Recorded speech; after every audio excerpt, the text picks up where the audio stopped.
On the surface, Olivia was watching our home melt. We were seconds Had to act as a surge for 2 billion years of Martian history, but the giants were only. It was grief. The giant library. Safal. Not as mean to the heart of the era. Sol 350. The planet isn't just breathing anymore. It's stretching its limbs. We thought the Dust Cathedral was the heart. We were wrong, it was only the brain. The body's much larger.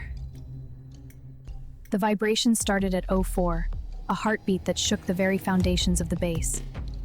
Jack and Olivia were out at the perimeter. They saw the first one rise, a titan of iron and ancient intent. Our connection to the planet was deepening. Jack could feel the machines waking up before they even moved. The biology was accelerating. The giants weren't just machines, they were gardeners on a planetary scale. It stood half a kilometer high, a relic of a time when Mars was a king among planets. I could hear its thoughts, not words, but a sequence of terraforming protocols. It was asking for permission to begin. The base wasn't built for this kind of power. I had to act as a surge protector for our very home.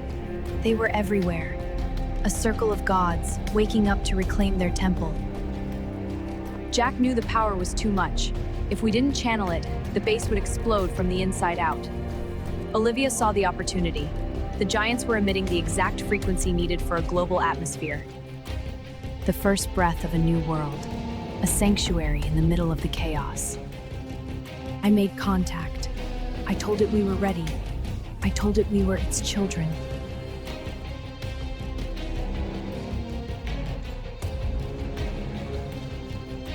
The door didn't have a handle. It had a frequency, and my blood was the key. It didn't feel like a machine, it felt like a throat, a living, breathing conduit of power. Jack could feel the blockage. The giant was trying to give us everything, but our base was too small to take it. The heart of the Titan, a sun captured in a cage of ancient geometry. The data was a flood.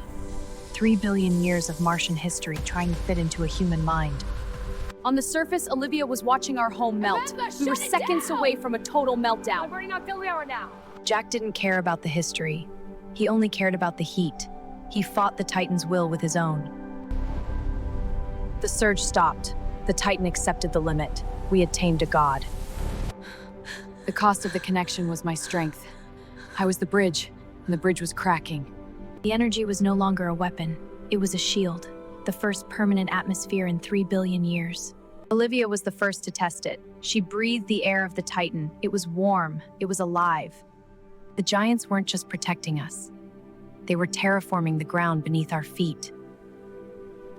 We survived the awakening, but the giants were only the beginning. The whole world was waking up, and we were the only ones here to see it. Not every giant woke up with a song. Some woke up with a hunger, a glitch in the ancient code. It was draining the dome. If it did not stop, the sanctuary we just built would collapse into a vacuum. Jack's sensors couldn't even read the frequency. It was a void, a black hole in the planetary network. We had to get close. We had to find the off switch before it took everything. Olivia could feel the life being sucked out of the soil. The giant was eating the future to fuel its own malfunction. I was the only one who could talk to it. But this giant wasn't speaking. It was screaming. Into the dark. Into the heart of the era. The air tasted like burnt ozone and ancient rust. This was the Mars that didn't want to change. It was a broken machine. A terraformer that had forgotten its purpose and turned into a predator. I had to touch the glitch. I had to feel the pain of a 3 billion-year-old mistake. It wasn't just data, it was grief. The giant remembered the day the oceans died, and it didn't want to hope again. Jack provided the shock, a hard reset for a broken god. The grief broke. The memory of the old Mars was replaced by the promise of the new one. The hunger stopped. The garden began to breathe again. We fixed the first one, but there are thousands more, and the planet is still waking up. Sol 360, the giants have stopped wandering. Now, they are building a city of glass and ancient geometry. Jack says the material isn't stone or metal, it's a biological alloy. It's alive, and it's growing to fit a blueprint we can't see. Olivia is no longer limited to the greenhouse. The whole city is becoming a garden. The air inside is sweet, like a forest after rain. It's beautiful and terrifying. It's built for thousands, but there are only 3 of us.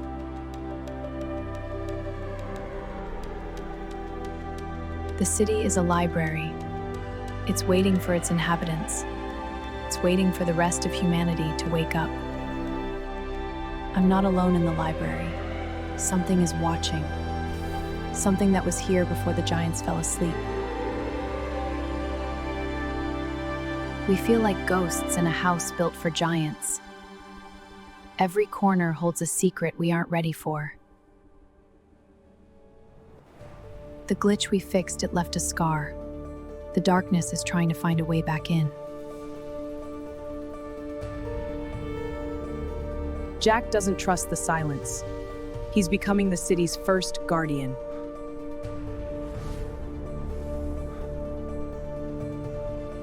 Olivia won't let the cold take what we've grown. Grow, little one. She is the heart that keeps the city warm. It's a remnant, a corrupted file in the planet's memory, and it wants the city dead. I am the administrator now, and I don't give you access. It's not a fight of strength, it's a fight of logic. I am overriding the error. The error is deleted. The memory is healed. The city is ours. We are the first citizens of Mars, and the gates are finally open. Sol 370, we found the vault, the planetary nursery. 3 billion years of life waiting for a single breath.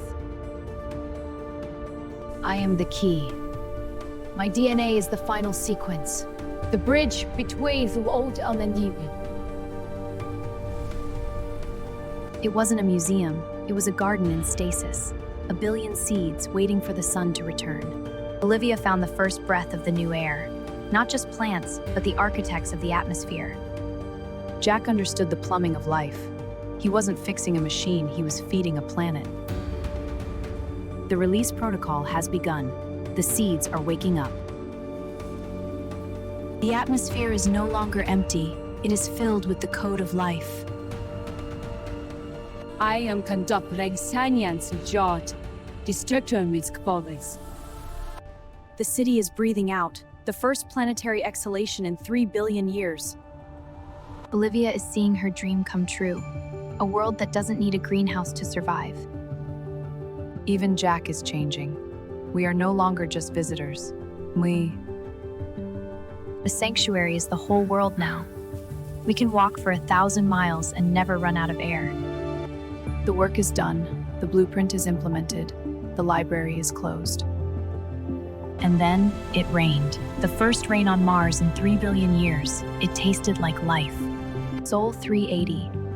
The water isn't just a resource anymore. It's a pulse, a blue vein running through the red heart of the planet. Jack says the water tastes like electricity and ancient rain. It's the first time I've seen him truly rest. Olivia's garden has outgrown the city. The planet is feeding us now. We are no longer dependent on Earth's rations. Our old home is becoming a relic, a cocoon that we've finally outgrown. It's time to tell them. It's time to invite the rest of the family home. The message is simple. The air is warm. The water is sweet. Come home. We sent the signal across the void, a bridge of light between 2 worlds. We waited for weeks, wondering if they would believe us, wondering if they were still there. And then the stars started to fall, not as meteors, but as brothers. The first fleet, thousands of souls carrying the seeds of a new civilization. They didn't come with weapons or drills. They came with hope. The planet accepted them instantly. The transformation began the moment they touched the soil. We were no longer the only ones. We were the elders of a new world. I passed on the key. My work as the administrator was done. Now, I could just be Emma. We did it. We woke up the giant, and in return, it gave us a home. Mars is no longer the god of war. It is the garden of the stars. And this is only the first day. End of log. Emma Carter, signing off.